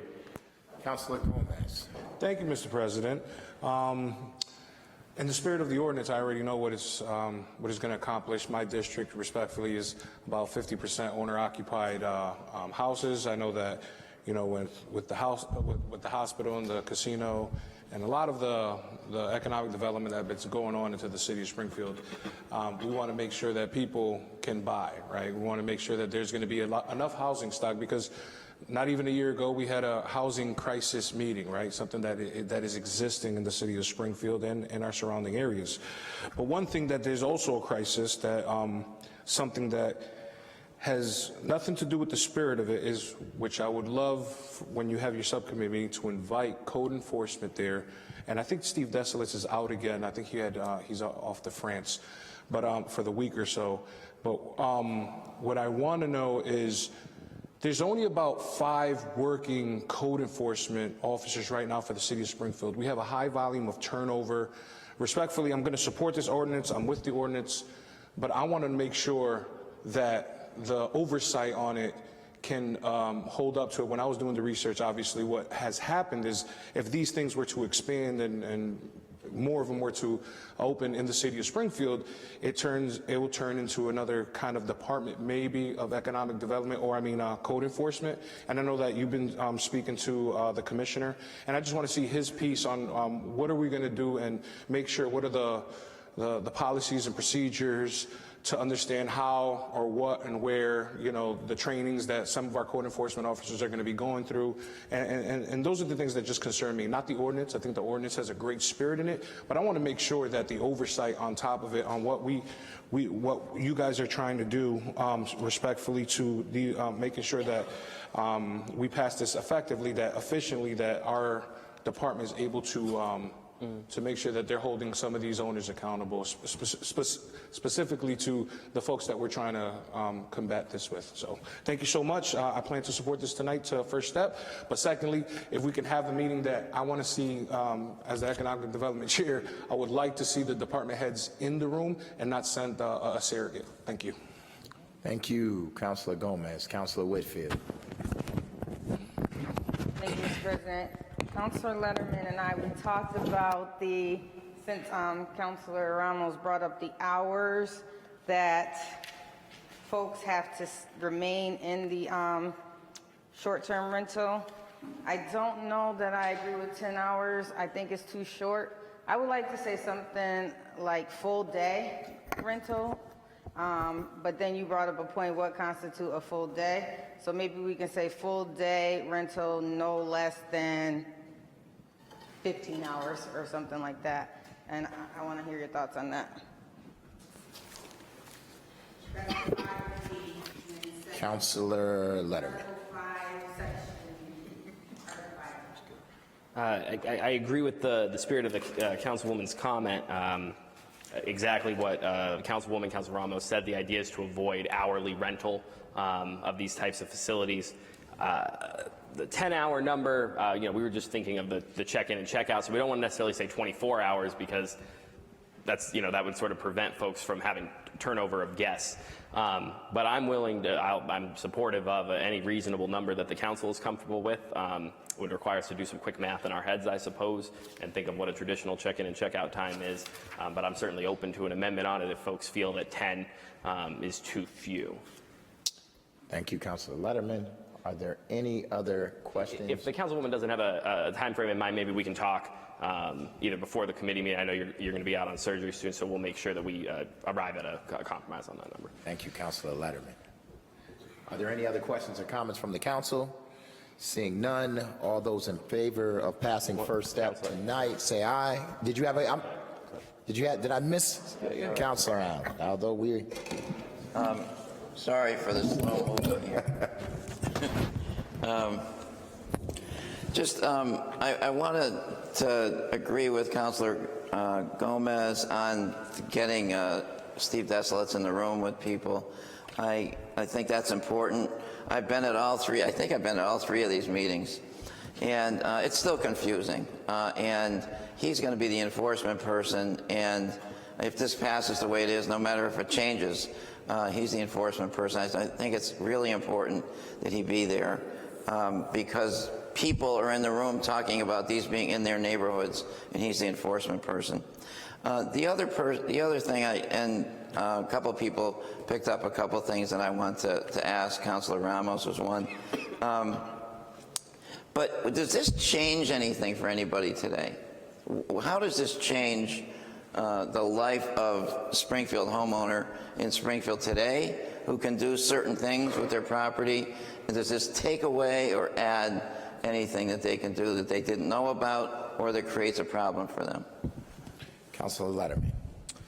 So if you are a homeowner and you do not operate any sort of short-term rental right now, nothing will change for you unless you want to, in which case you'd have to follow the regulations. But if you are a homeowner or a renter and you're not operating a short-term rental right now, nothing will change other than that you will gain some protections relative to your abutters and making sure that your neighborhood remains primarily residential. If you are an individual offering home share or short-term rental right now, and you are offering, if you use your home and you are offering a bedroom or two for rent, what would change would be that you would get a notification saying that this ordinance has passed and that you would be required to register with the city, and we would come do an inspection to make sure that you meet minimum sanitary conditions, and then given that you meet the criteria, you present a plan for parking. As long as you meet those criteria, the building commissioner could issue you a permit and you would have to get inspected annually thereafter. The only person that would not be able to continue what they are doing right now would be an individual who is short-term offering their entire home and it is not their primary residence, or they are not there 9 months a year, or somebody that would want to do that in the future. This would restrict that. The ability of an individual to utilize their property for something as transient as that right now, it depends on how they're operating it, or how many people they have there, or what their structured arrangement is. I can't say that it is allowed or not allowed. It would be allowed in some cases under the zoning ordinance. It would be not allowed in other cases under the zoning ordinance, depending on how many people they had in there, what their relation was, what their arrangement was. That's part of the reason why we began crafting the ordinance. One of the things that was expressed to us by the departments was when, in the event that they did receive complaints about this sort of an operation, it was such a gray area that they couldn't really respond without doing some pretty deep investigating and almost surveillance of what was really occurring. This provides some clear guidelines to avoid that type of confusion and potential negative impact in the future.